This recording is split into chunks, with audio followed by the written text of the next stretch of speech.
So this past 4th of July was not as good or as joyful as it should have been for a lot of people of Texas.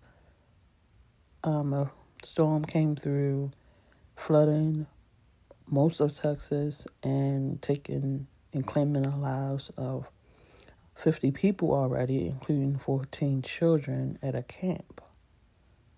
Let's take a look. Hey y'all, hey. Welcome back to my YouTube channel. Today is, like I said in the beginning, a very devastating story for Texas. But let's take a dive into what's going on. Come, listen. So not only did Texas storm misplace a lot of people, it also claimed lives of a lot. People were blocked in, couldn't get to the roads after the storm, even after the storm and during the storm, of course. And also, people lost a lot. A house actually went away.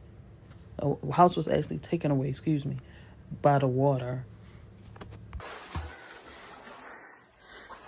It still smells like it used to. Let me get this bird.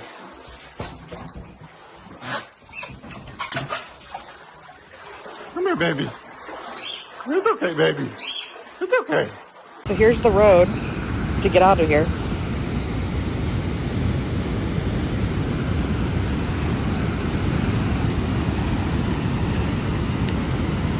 And like I said earlier, it claimed the lives of 14 children at a camp, and the dad went to search for his daughter.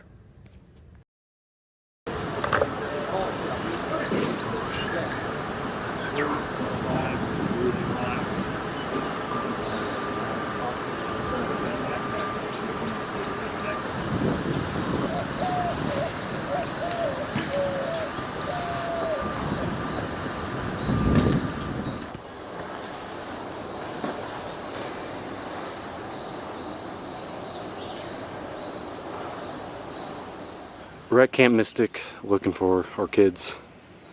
We've been in Kerrville all night. We got here and started looking, and the game warden showed up. We went as far as we could downstream, but we don't have the equipment for that, so we're letting them do that, and then we're looking for places that they're gonna potentially be alive. There's over 20 of them still out there.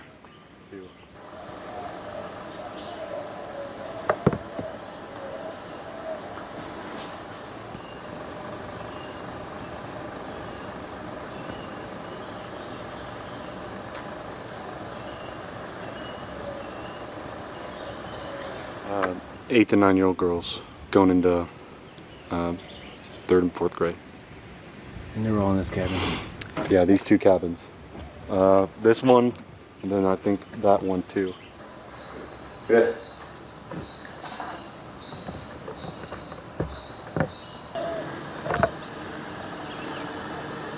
Now, one of the young ladies from the camp actually was sat down with her mom for one of the news stations in Texas about how she feels and what happened during the time she was in the middle of what was happening. How are you doing today? I think while it was going on, I kind of felt like a sense of numbness. Saying it out loud is making me realize what actually happened and how bad it actually is. Just days after being dropped off to start a much anticipated July term at Camp Mystic, 13-year-old Stella is now processing the rains that ravaged the beloved camp and claimed the lives of so many children. Her 6th summer at Mystic, Stella was on the Cypress Lake side when storms awoke her cabin early Friday morning.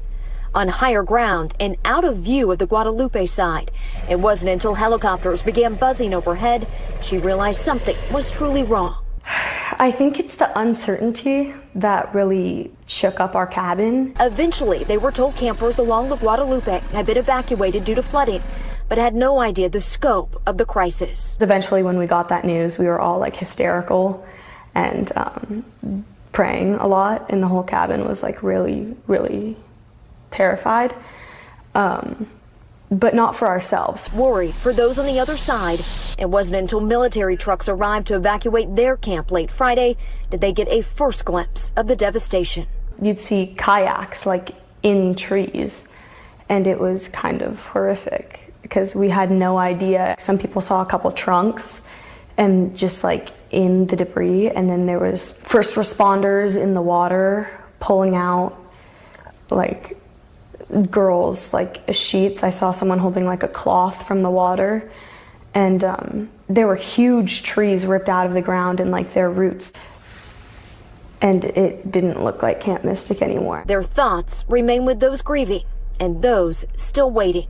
We are just so happy that she is safe and we are with her and we have her. So we are just grateful to be some of the fortunate ones. So there's a sense of relief and an equal sense of just awareness of that's not everybody's story. And that's just two kind of competing emotions. Touched by the outpouring of support for the Camp Mystic community. We hope that all the folks who are still missing loved ones are feeling that outpouring of love. They are comforted by words often echoed by camp leaders. A bell is not a bell until you ring it. A song is not a song until you sing it. The love in your heart was not put there to stay. Love is not love until you give it away. It really showed me how much of an impact Camp Mystic has had on our lives. These two young boys here also survived the flooding, which is a miracle, thank God, Jesus. And they had some words to say about it. We had one choice and we had to swim out of our cabins.